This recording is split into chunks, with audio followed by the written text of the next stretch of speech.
Hi, everybody. It's Mrs. B. And Jay. We haven't been around for a couple weeks, but it is Thursday, and we're here for Autism Awareness. Yay! Yay! We have both really missed doing this, but just some with our schedules lately, and the holidays, and things going on with the kids and stuff like that. It hasn't worked out for our schedules here lately. But we're back. And we are ready to talk and share with you guys. So we will actually start with the comments from the last time we were on. Is that cool, Jay? That sounds great. Okay. We got hearts from Glamma 007. Thank you so much for your support. Thank you. More hearts from Dead T. Thank you also, Miss Deb. Always. Hearts from Darlene Johnson. Thank you so much. April Masterson said, so beautiful to see wonderful, genuine, real, awesome families. Nothing but love. Oh, thank you so much. Thank you, April. And yes, everything is genuinely from the heart and from a loving place, and just hoping that we can be of some support and resource to people that are willing to watch. Valerie Conway said, hello, Mrs. V. I think I may have a grandson with autism. He's 2 years old. Could you share some of the symptoms so I can take concerns to his mom? Thanks, Mrs. B. Hi, Valerie. Okay, so we've talked about it before. Autism is a spectrum. So symptoms aren't always going to be cut and dry, and they're not going to be the same with every kid. But some of the more common symptoms, I would say, just from personal experience and like some of the research that I did when I started seeing signs in my son, very common at that age, is lack of eye contact. Yes.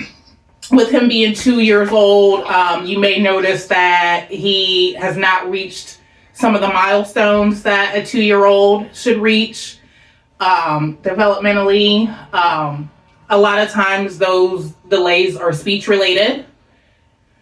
Lack of words for that age range. Sometimes in children on the spectrum, you may see them have words and then later on lose them. So that's another symptom.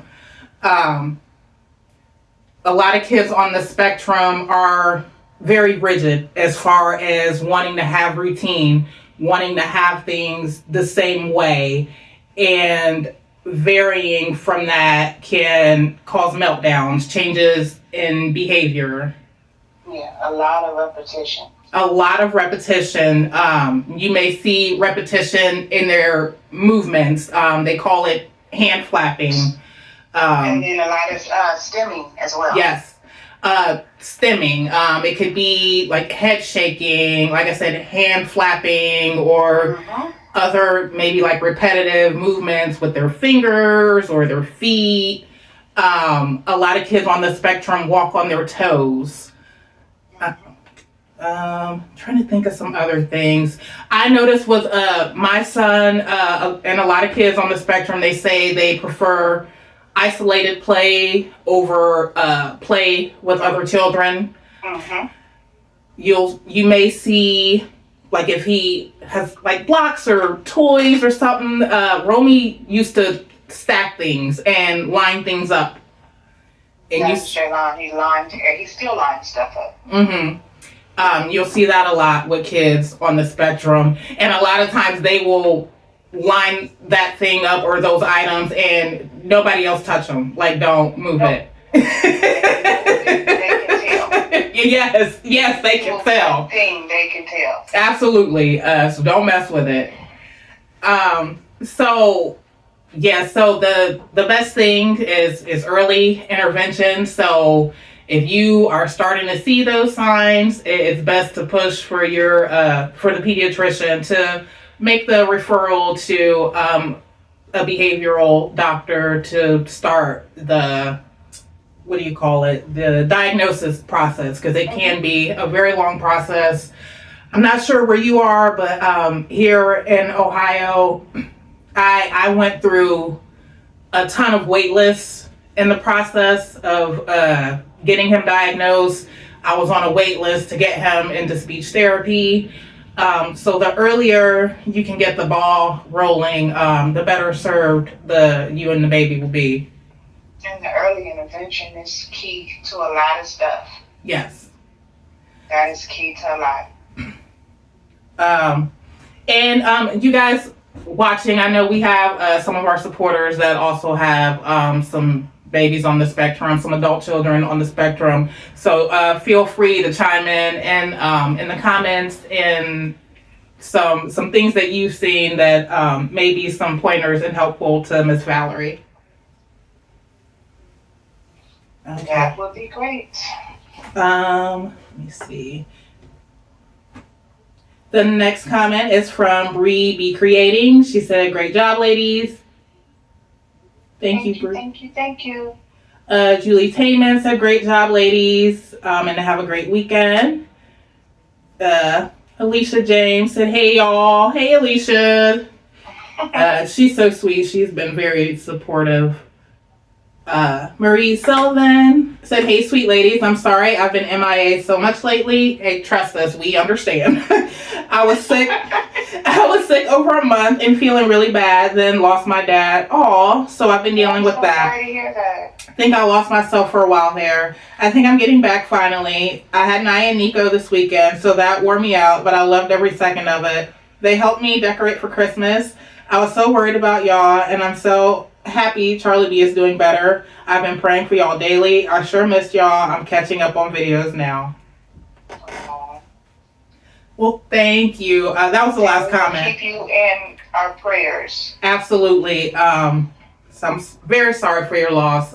You'll be in our prayers, and thank you for your prayers. I know you pray for Charlie B and our family, and he is doing a lot better. You said you've been catching up on the shows. You can probably see it that he's just, like I said, he's doing a lot better. So thank you.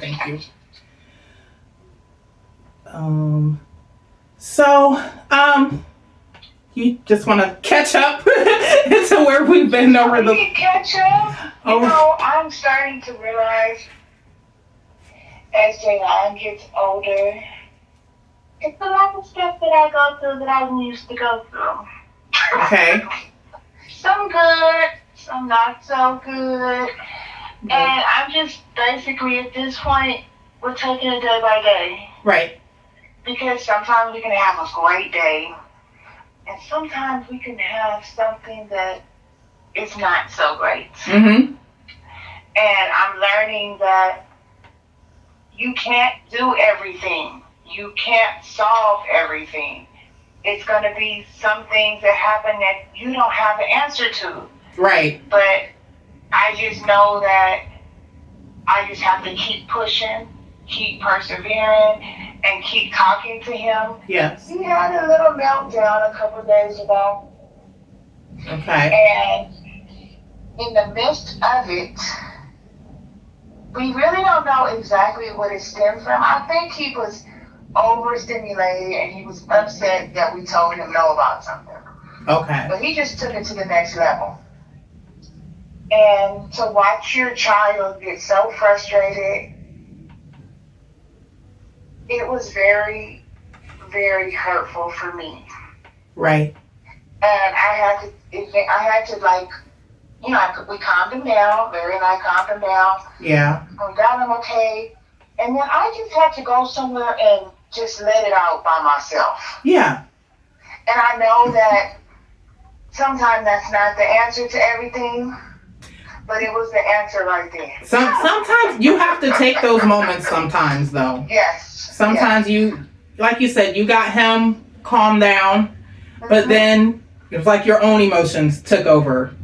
Yes. You had to take that moment and kind of gather yourself. And like I said, you have to take those moments so you're not melting down with them.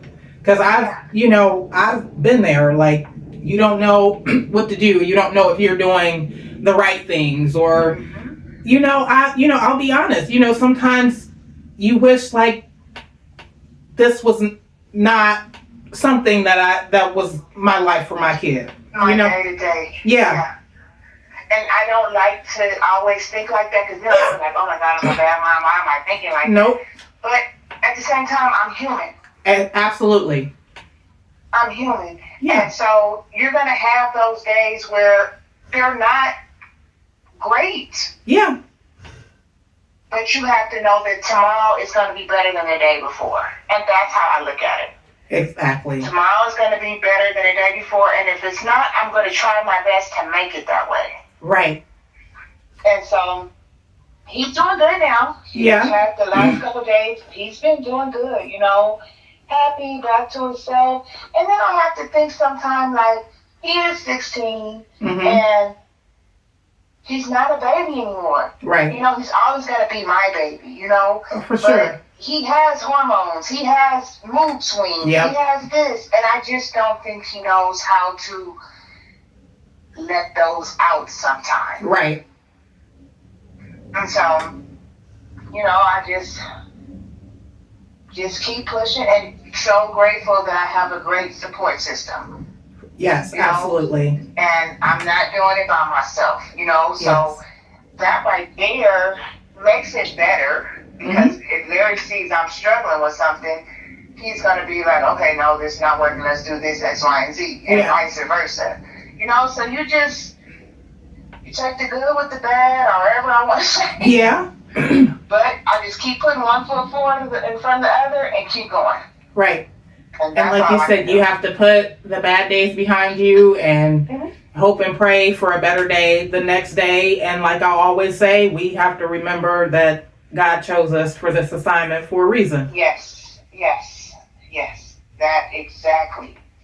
And you also, I'm so grateful that for all of the stuff that he does do. Oh, for and sure. He's very observant when he knows he does something wrong. Mm-hmm. He comes back to me. Yeah. And he'll say, Mom, I'm sorry, Mama. I'm sorry. I won't do it again. I'm like, okay, because you know when you're doing wrong. Right. And I think the way that you interact with him and the way that you teach him is a great example of, showing parents that, you can still teach him right from wrong. Yes. He can still, be disciplined. You don't have to just let them have behaviors that put them at risk or put others at risk, because they're on the spectrum or because they have special needs. They're a lot smarter than people give them credit. Yes, they're a lot smarter than people give them credit for. And like I said, they know right from wrong, and you can stay on them and, make sure that they're still good people. Yeah, and they understand. That's the thing. As long as you have an understanding, then yes, we can keep going. For sure, yeah. So every day is not going to be great, but you're going to I try to make sure the next day is better than the day before. Yes. And that's all I can do. Yeah. That's all I can do. Yeah, I think things have been pretty smooth with Romy. We haven't had any issues at school. We have hit a bump in the road with speech therapy. Just out of the blue, the place that he goes is closing. So, yeah, so now I am in the process of being referred to somewhere else. But like you said, we take those setbacks with a grain of salt, and I just gotta keep pushing and have faith that it's gonna work out for the best, and it's not gonna be a super long delay with his treatments. I sit in on all his speech therapy, and I have taken in a lot. I'm clearly not an expert, but I feel like I have taken in enough and have been given some of the materials to practice, some of his sounds and everything, so that I can still do some work with him in between while his services aren't going to be available. Yes, that's always a good thing. I don't know if I ever told you when Jaylon was, I think he was about a year and a half, 2 years old. Mm-hmm. And I had him in a program, and he only went 3 days a week for 2 hours, 3 hours a day. Okay. And that particular program, they taught sign language. Okay. And so at the time, it was very helpful because I started to know his needs and wants. Right. You know? But then in the back of my mind, I'm like, I don't want this to be your only way of communication. Right. Because then you'll use it and you will never talk to me. Yes. So I did the sign, I learned it. As, like you sat in and learned stuff, Yeah. I learned the sign language as well. And at that particular time in our life, I used it because it helped us. Okay. But as time went on, I realized that if I don't continue to talk to him and if I don't continue to advocate for speech or this Yes. or that, he's never going to talk. And I'm Right. so fortunate that I didn't use that as a crutch. Absolutely. Because I don't know where I would be with him today. And I was going to say, just interacting with your kids at home goes a long way. Just A long having way. conversations with them like you would anybody else. Mhm. Asking them about their day, asking them to describe things to you, read to them, and then ask them about the context of the books or even things in the pictures. You can definitely play a part in helping to develop speech no matter what level your Yes. child is at. That does a whole lot. Just every day when we get them from school, how was your day? Right. Even if you don't understand everything that they're saying, Yeah. you continue to talk. You continue to engage. And Yep. eventually, we got to the point where we understand. Yeah. And that right there is a blessing for me. Yes. As long as I can understand what my son is saying, Mm-hmm. I'm good. Yeah. I'm good. And he's finally starting to talk to the people at the school. Is he really? Yes, he had a full conversation with him yesterday. Good. I couldn't believe it. Jaden let me know, Mom, he walked into class and said good morning and was Aw. calling people's names. I said, oh my goodness. he's gonna do things on his time. On his time, and he's always been like that. And I Yeah. think children on the spectrum, people, I think they're all the same way. They do stuff when they want to do it. Yep. And that's what we have to understand. It's not, I don't think it's also always the fact that they don't know how to do it. Right. They just want to do it when they want to. Yes. And so with that being said, I want to say, and I think we've touched on it before early on, Miss Valerie, if your grandson goes through that diagnosis process and they diagnose him as severely autistic or level 3 or whatever, it's another thing you should absolutely take with a grain of salt. It's a spectrum. None of it is cut and dry. And my own son is diagnosed as severely autistic, and I feel like it's because he doesn't respond well to strangers. They took him away from me in a room, and who knows, what all they asked him, what all they asked him to do. But like I said, he doesn't respond to strangers. So I know that assessment did not show his full potential. At the time, he was able to recognize all his letters in the alphabet and numbers up to 20, I believe. And I know he didn't show them people none of that. So...